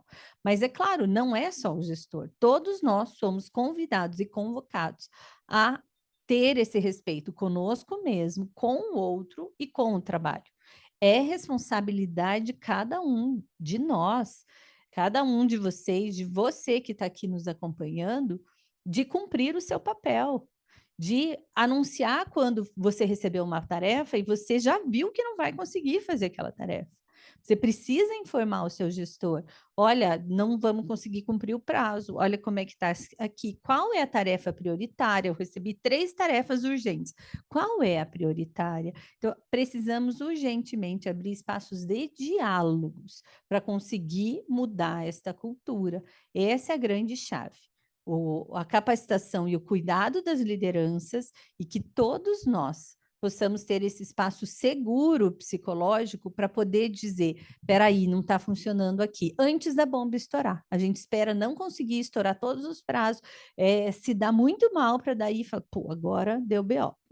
Tem um monte de BO que a gente podia evitar, se a gente conversasse, se a gente entendesse que somos seres humanos, que vai ter erro, que vai ter falha, e aí o de jure, eu gosto muito, já termino aqui o raciocínio, eu gosto muito de uma contribuição do Christophe de Jure, que é o que fundamenta a minha abordagem da cultura do respeito, que ele fala da gestão por cooperação, e nessa gestão por cooperação ele ensina a fazer a gestão do erro.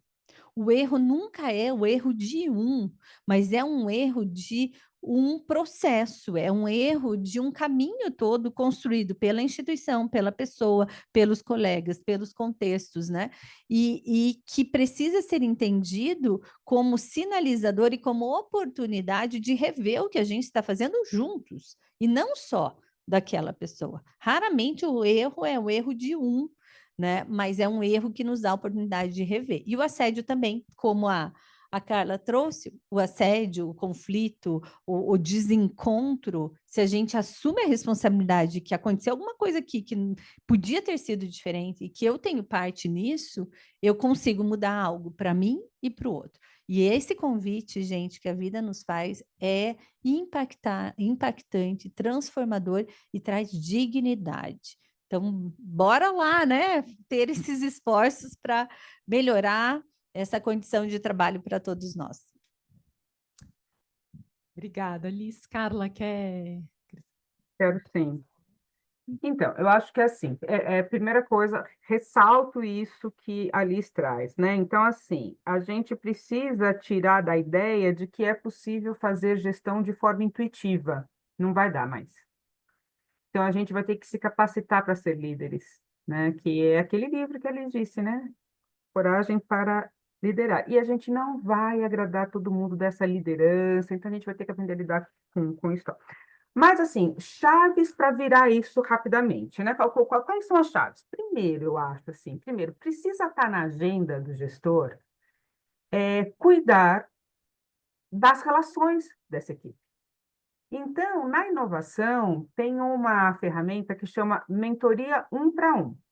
Que eu gosto bastante, porque o que acontece? Quem é a pessoa mais solitária nesse mundo todo? É o líder, gente. O líder, ele é extremamente solitário.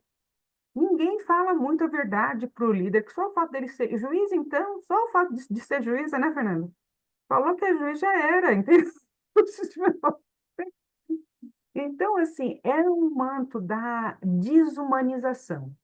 Eu costumo brincar que todo ser humano devia ter duas experiências assim que eu acho fundamental para a vida humana. Primeiro, morar sozinho. Você vai descobrir que a louça quem deixou foi você. Né?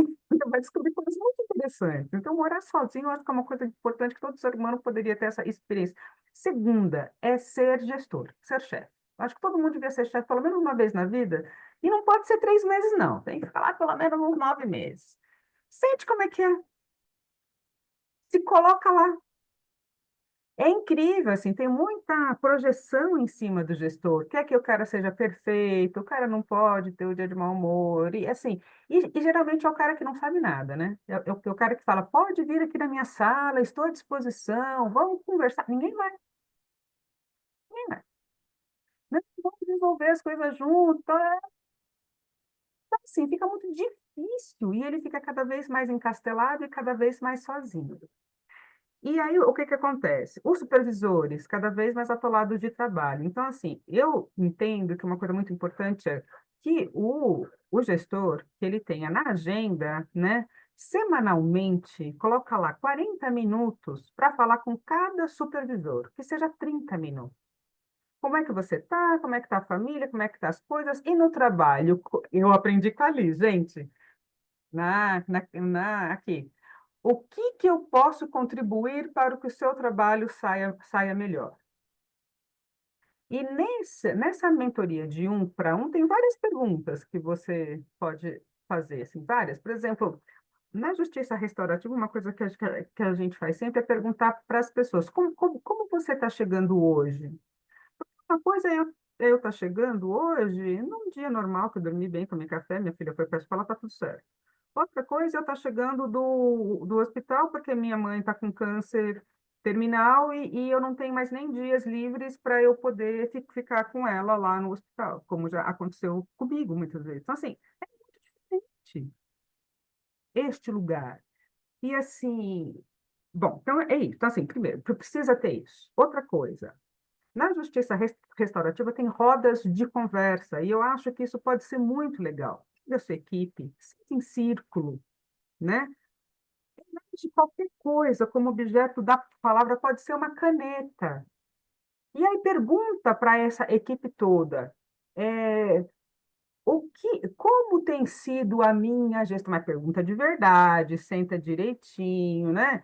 Deixa que as pessoas acreditem, né? E faça isso muitas vezes. Esses dias eu acho, como é que chama aquele menino? Ah, um menino aí da internet, que ele fala assim, contam e eu não demito, né? Que ele tem uma equipe lá de trabalho, e eles contam para ele todas as bagunças que eles fizeram, ele fala assim, tá, conta que eu não demito. E passa esse objeto para cada um, para que eles digam como se sentem, assim. O que que vocês acham que a gente pode fazer como equipe para melhorar? Como equipe, gente, o que que acontece muito? Que acontece muita vara pessoal do. Aqui agora mudou muito, né? Mas assim, a equipe do despacho brigava com o pessoal da expedição, que brigava com o pessoal da CEUNI, que brigava com o Sérgio. Gente, é uma confusão. E se conversasse, né? Então, assim, como você precisa que eu apresente o meu trabalho para que o seu trabalho flua? Às vezes é uma coisa besta e que é possível, né? Agora, também a gente não pode ser ingênuo. A Liz contou uma história muito interessante que foi da vítima profissional. Depois eu queria até que você falasse disso, né? Porque, realmente, a gente tem algumas pessoas que passam pela nossa vida que são, como diria a Lucelena Galvão, a gente veio para essa vida, né? Se é que existe um monte de vida, né? Falando assim, eu quero ser uma pessoa mais calma, eu quero ter mais autodomínio. E aí a vida fala, tá bom. Aí ela te coloca aquela pessoa extremamente desafiadora para que você faça a gestão dela. Aí você fala, meu Deus, que inferno. Aí, ué, você não pediu? Tá aí, ó, a pessoa mais desafiadora do mundo está aí trabalhando com você agora. Então, vai exercitar até. Mas, de fato. a gente fala muito do assédio do gestor com a pessoa, que é 98% dos casos, mas existem casos de assédio inverso, né? De que a pessoa, só pelo fato do outro ser o gestor, já é o problema na vida dela. E não é aquela pessoa, é qualquer pessoa que estivesse ali naquele lugar. Então, a gente vai ter que ter muita maturidade emocional, se conhecer, para que você tenha muita consciência do que você... Então, precisa ter consciência, clareza. Quem eu sou? Quem é o outro? O que eu estou oferecendo e o que que eu estou recebendo de volta, né? De fato, existem pessoas que cresceram dentro da lógica de ser uma pessoa vítima, que não consegue se apropriar das próprias decisões e da própria vida. E é o jeito que aquela pessoa funciona. Então, você também precisa ter clareza quando é o limite. E aí eu faço o quê? Estou lá com uma pessoa que tem TOD, que é o transtorno obsessivo desafiador. Se eu falo para ela, isso é laranja, ela fala é amarelo. Aí eu falo, tá bom, amarelo. Ela fala, você não está vendo que é laranja? Essas pessoas existem, é pouco, mas existem. O que que você faz? A gente volta lá no começo da palestra, que a Liz já disse, pede ajuda. Pede ajuda para quem? Olha, tem a SEAMA, tem o Sejure, tem os psicólogos, tem um monte de gente hoje. Não fica sozinho, especialmente gestores, não fiquem sozinhos. Não fiquem, né? Peçam ajuda, conversem com outros gestores, conversa com a instituição. A gente vai ter que encontrar caminhos, gente. E olha, esses caminhos não estão prontos. A gente precisa ter muito claro que a gente vai ter que abrir esse caminho juntos. Ninguém tem essas respostas. Isso pode ser muito desconfortável. Mas na justiça restaurativa, eu não tenho a resposta. Você acha que eu sei o que você tem que fazer com a sua vida? Eu não sei. Mas a gente pode descobrir junto, e nisso eu sou boa. Criar estratégias para a gente descobrir junto. Agora, saber o que que você vai fazer, o que é melhor para você, não tem como. Então, ninguém sabe, é você que sabe. E aí, quando você descobre, aí vamos junto. Buscar isso? Vamos junto.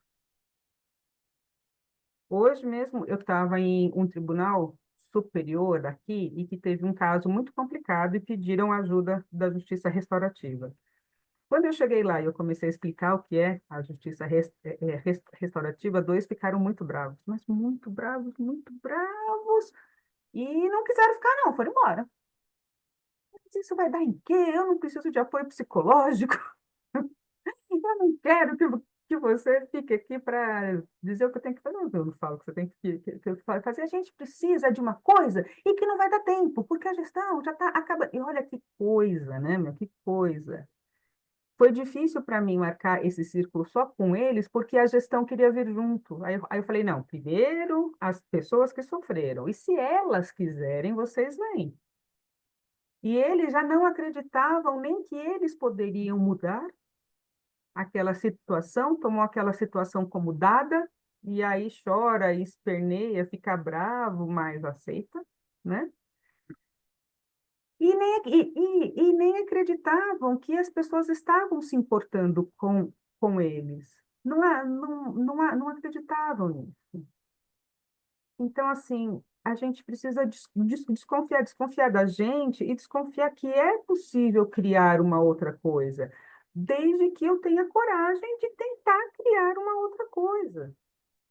E aí é construir consenso. E construir consenso é uma coisa muito louca, porque consenso não é chegar onde você quer. Consenso é quando a gente chega em um lugar que todas as pessoas conseguem conviver com aquilo. É diferente. Então, todos nós vamos ter que dar um saltinho de consciência, né? Gestores, servidores, todos os seres humanos aqui nesse planetinha. E viver é duro, gente. E não é duro para mim, para você. De novo, é duro para geral. E ter perfil, né? Saber no que eu sou bom, no que eu não sou bom. Ó, de novo, você não é bom em tudo, sabia? Não é. Não é bom em tudo. Sabe aquela nave que explodiu? Aquele foguete que explodiu? Como é que chama, Fernanda? Aquele foguete? Challenger, mandou uma coisa assim. Como é que chamava? Challenger, não é? Isso, Challenger, uma coisa assim. Bom, a Challenger, ela Revela explodiu. a idade. Né, isso aí revela a idade aí, já é básico, né? A Challenger, ela explodiu. E aí, depois que ela explodiu, eles, né, falaram assim, pô, lamento, tá, mas o que a gente aprende com isso? Onde é que a gente errou? Qual foi o grande erro que a gente cometeu? Aí, sabe que descobriram algumas coisas, mas sabe qual é que foi o maior erro deles? Eles descobriram que na equipe faltou uma pessoa extremamente pessimista. Faltou uma pessoa pessimista, porque o perfil da equipe era de pessoas muito otimistas. Se a atmosfera tiver uma pressão tal, não sei o que lá, mas a chance disso acontecer é muito pequena, né, gente? Não vai acontecer, não vai acontecer. Então, faltou uma pessoa pessimista lá para dizer, ai, mas e se acontecer? Não, gente, eu tenho medo, faltou pessimismo. E olha que coisa, uma pessoa pessimista e medrosa é fundamental para uma espaçonave não explodir. Então, tem espaço para todos os perfis. É só você encontrar, é só a gente encontrar. E às vezes você não encontra isso sozinho, precisa todo mundo junto. Ah, eu sou bom. Teve uma vez que eu estava fazendo trabalho lá da faculdade, aí eu tive essa ideia, né? Aí a gente reuniu o grupo, eu falei assim, antes da gente começar a falar, vamos dizer no que cada um de nós é bom e naquilo que não é bom, porque aí a gente já sabe o que, que fica melhor para cada um.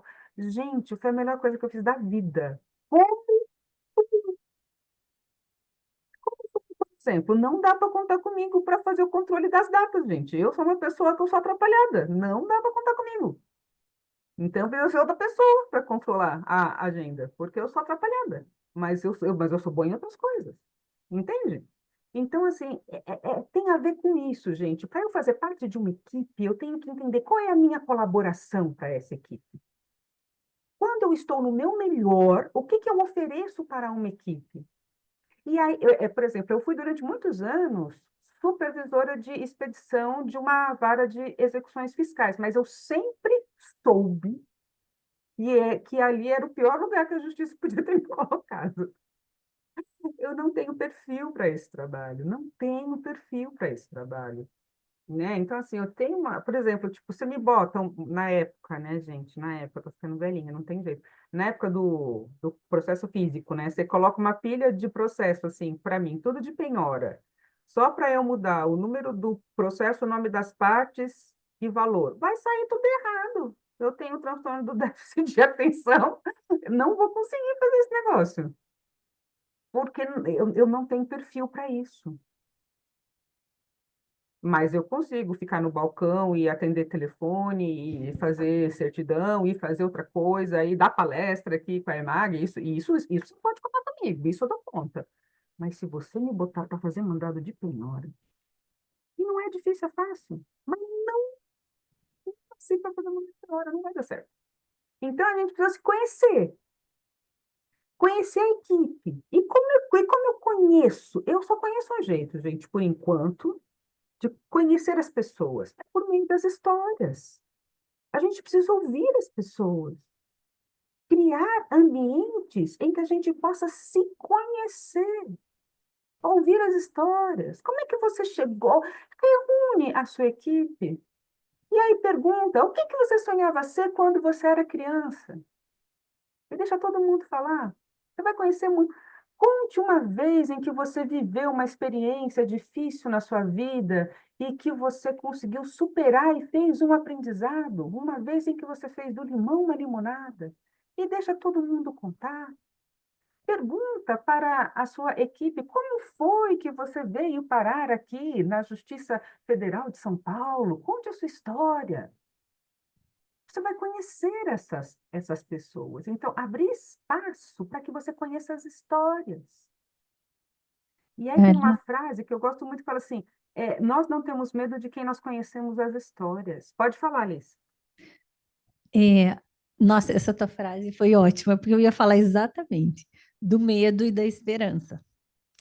E de que eu acho que o que a Carla traz agora para a gente é é esse lugar de responsabilidade, de sair de achar culpados. Então, o culpado é o gestor, o culpado é o outro, o culpado é a instituição. Então, eu não tenho nada para fazer, o outro que tem que resolver. E eu fico aqui só reclamando, né?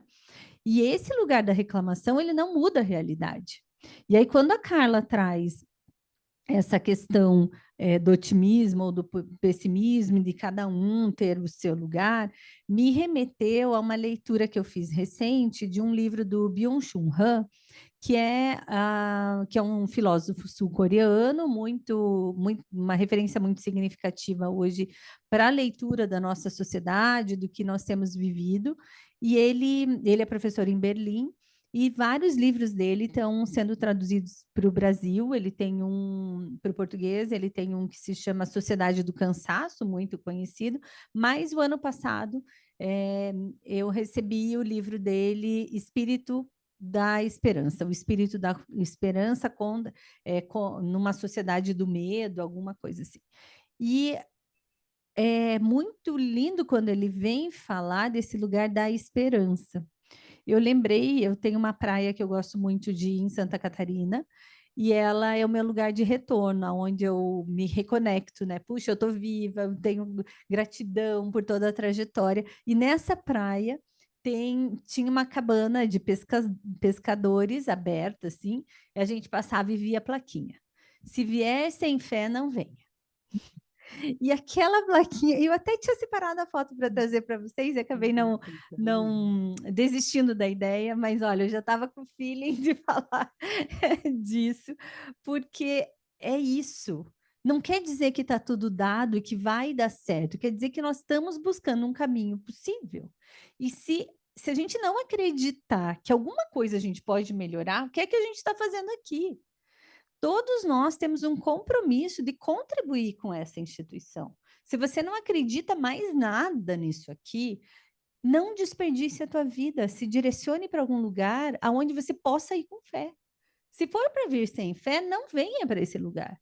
Não é honesto com você e com a instituição e com as pessoas que estão aqui comprometidas com uma missão diante da sociedade, diante um do outro, que você venha sem fé. Porque sem fé, nessa condição, né? Que fé é essa? Esse lugar de esperança de que não está dado.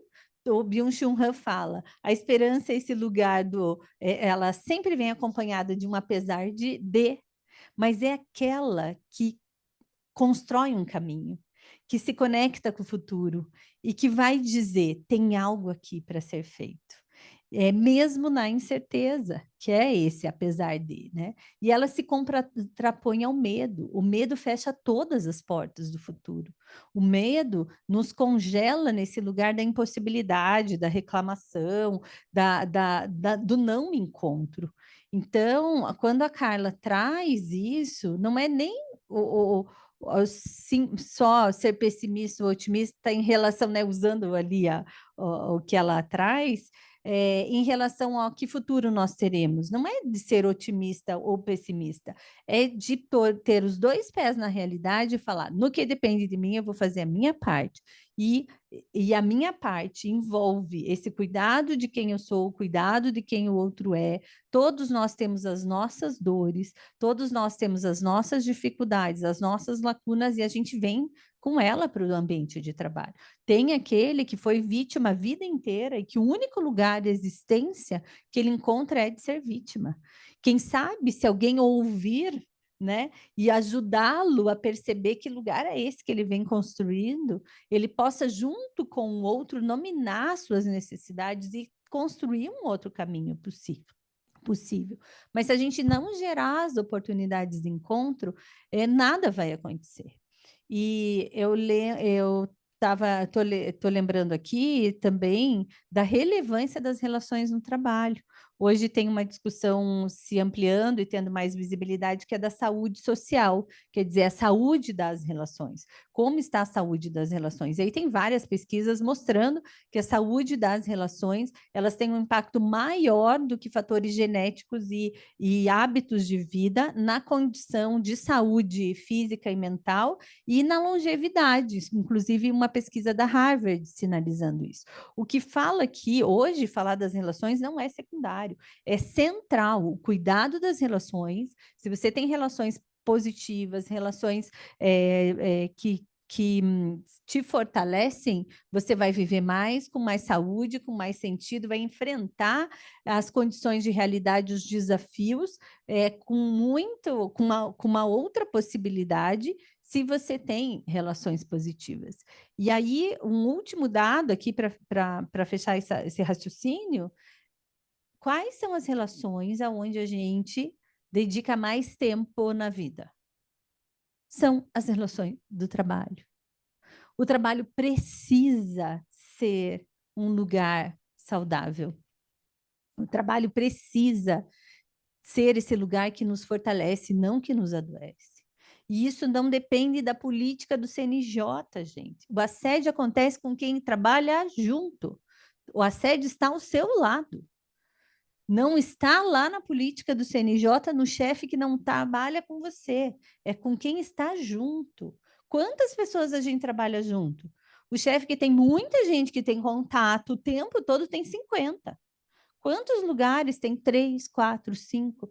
Poxa, a gente está falando de uma transformação de vida. Se você melhorar relações com 3, 4, 5 ou 15 pessoas, será que a gente não pode se esforçar e intencionalmente de achar um caminho possível, né? Nessa noção de não é bem o que eu queria, não é o que o outro queria, mas é o melhor que a gente pode fazer juntos para que respeite a todos. Isso que a gente está pedindo. Não é que todo mundo goste de todo mundo, mas que tenha esse lugar de respeito, como essa virada de chave. E, inclusive, o respeito para além do trabalho. Precisamos urgente discutir desconexão. Ah, mas não dá, tem que trabalhar nas férias, tem que trabalhar final de semana, tem que trabalhar nas férias, final de semana, tem que chamar a pessoa à noite, porque eu sou juiz e eu trabalho à noite, ou eu não dou conta dos processos e trabalho à noite, a pessoa tem que me responder na hora que eu chamar. Tá, qual é o tempo do não trabalho? Nós não estamos contratados, aí a nossa existência não foi contratada pelo trabalho, para trabalhar. Nós somos mais do que seres que trabalhamos. Qual é o horário do não trabalho?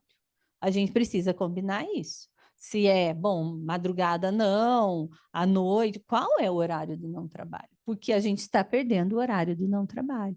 Então, envolve também uma cultura de respeito e uma cultura de não tolerarmos algo que está ficando insustentável para todo mundo. Tem comissão de prevenção do assédio começando os trabalhos trabalhando desconexão, porque é algo que, de fato, traz conflito, incomoda, invade, aí as pessoas ficam irritadas, começam a dar respostas que são hostis, porque estão tentando se defender, estão tentando sobreviver. Então, tem tópicos que nós precisamos colocar à mesa para mudar essa cultura. Né? E achar que é sempre a culpa do outro, e esse era o gancho que eu queria fazer com a fala da Carla, não vai ajudar ninguém. Então, vamos parar de achar culpado do assédio, seja você alguém que está em liderança ou que é servidor, e vamos logo encontrar esse lugar possível de diálogo, de construir cultura, que não é uma coisa aqui, né? Eu também já fui gestora, é um lugar muito solitário, mas nós precisamos fazer uma escolha de mudar essa realidade e entrar no diálogo. E isso é uma diretriz, inclusive, do Christophe Dejoux, que eu falei para vocês, que é esse psiquiatra francês que traz o modelo de gestão por cooperação, que fundamenta essa cultura de respeito. Uma das chaves que ele dá é diálogo. Em cima do diálogo, você consegue trabalhar reconhecimento tanto do que é bom, quanto do que precisa ser melhorado, quanto das potências, quanto das limitações, como a Carla traz, mas também o reconhecimento do que nós podemos ser juntos, reconhecimento de que o trabalho não é sobre, só produzir, mas é viver juntos, é isso que ele traz. E junto com isso vem confiança e valorização do que somos juntos. Eu sou apaixonada por esse modelo do Dejur, usei com a minha equipe, foi uma experiência incrível, foram 5 anos de projeto vinculado ao gabinete da reitoria da universidade, e foi uma experiência transformadora, poder ser gente com todas aquelas gentes que a gente trabalhava, né? Então, vale muito a pena a gente ter fé, venha com fé e vamos construir essa possibilidade juntos. Obrigada, Liz.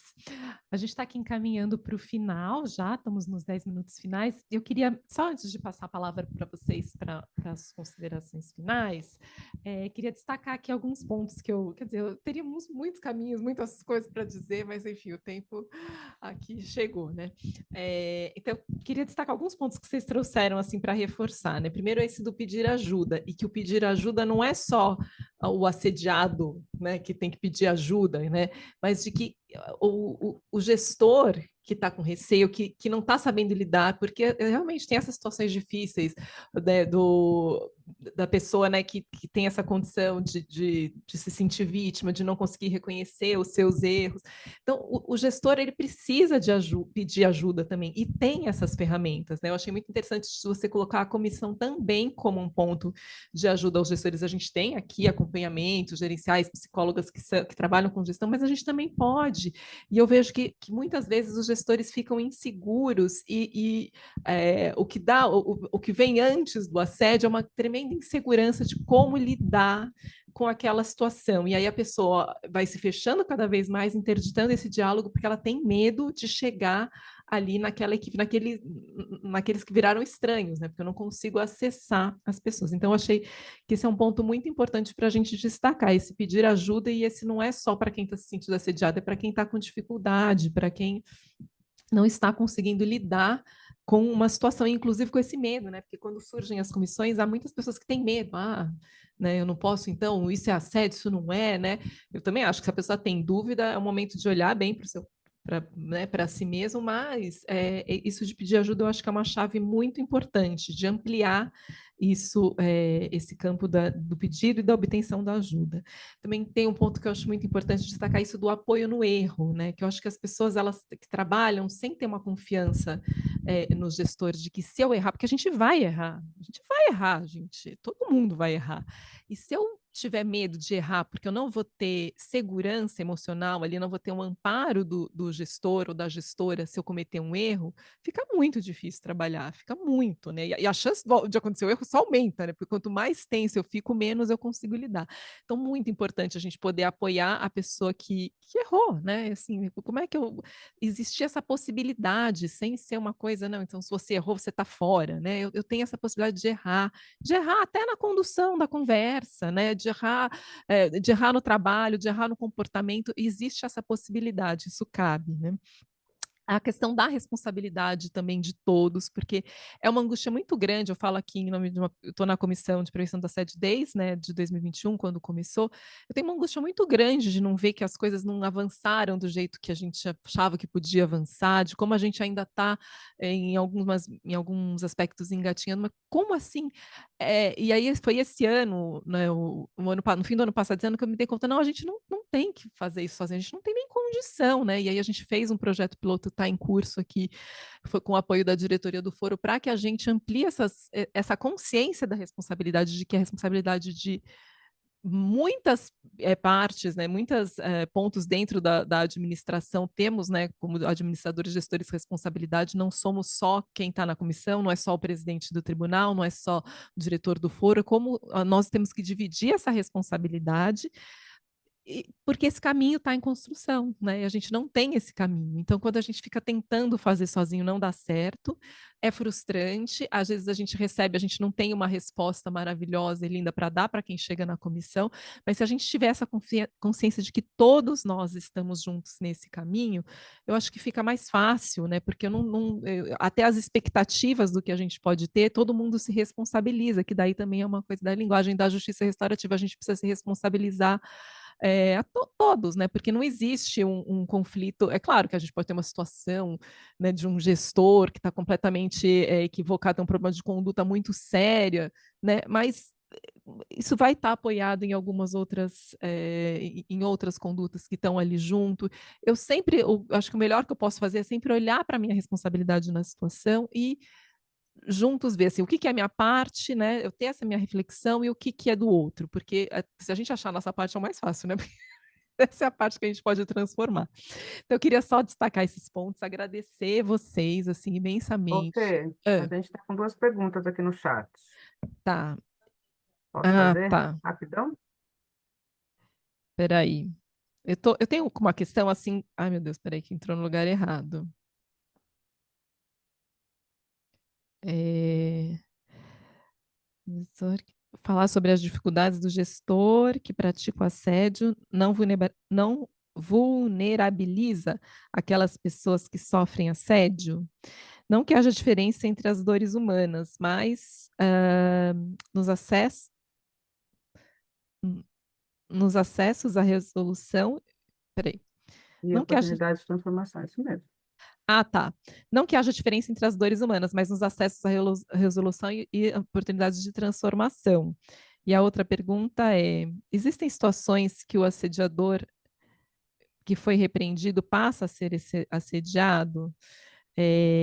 Tá, eu queria só falar rapidinho, assim, eu vou pedir para a gente fazer bem rapidinho por conta do tempo, mas Kátia, eu não acho que falar sobre as dificuldades do gestor, não a gente não vulnerabiliza as pessoas que sofrem assédio, acho que a gente amplia o olhar, né? Porque nessa condição dessa chamada geral de responsabilidade, porque se a gente não falar da vulnerabilidade do gestor, a gente vai estar mentindo, né? Porque quem aqui não tem vulnerabilidade, né? Então, eu acho que a gente tira do né, do contexto, algo que é necessário. E a gente não está falando isso no sentido de passar a mão na cabeça, porque a gente está chamando a todos para responsabilização. Mas, na minha opinião, eu não vejo como uma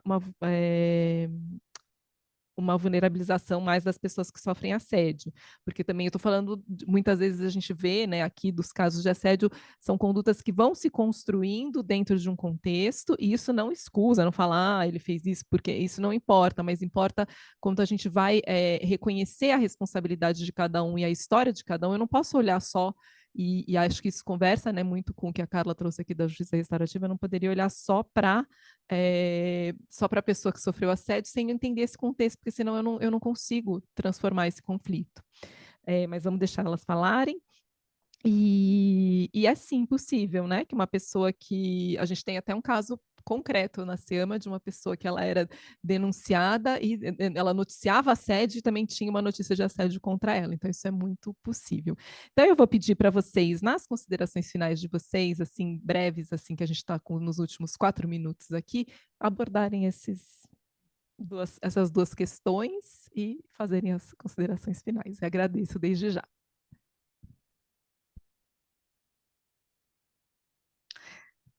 De fato, é bem sensível, né, quando a gente traz esse lugar do gestor também como ser humano que também erra e que tem um contexto, a maioria dos assédios não acontece por intencionalidade, tá, gente? Essas pessoas estão querendo acertar, elas estão querendo fazer o melhor e acabam, diante de todo o contexto, tendo comportamentos que são inadequados, inaceitáveis e que não pode acontecer.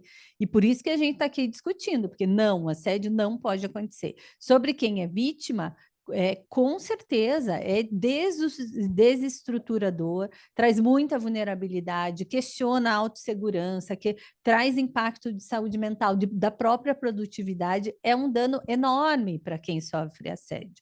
E aí parece que se a gente discute a vulnerabilidade do gestor, a gente está desconsiderando de quem é vítima. Não, nós não estamos desconsiderando ou diminuindo. É muito grave o que acontece com a vítima.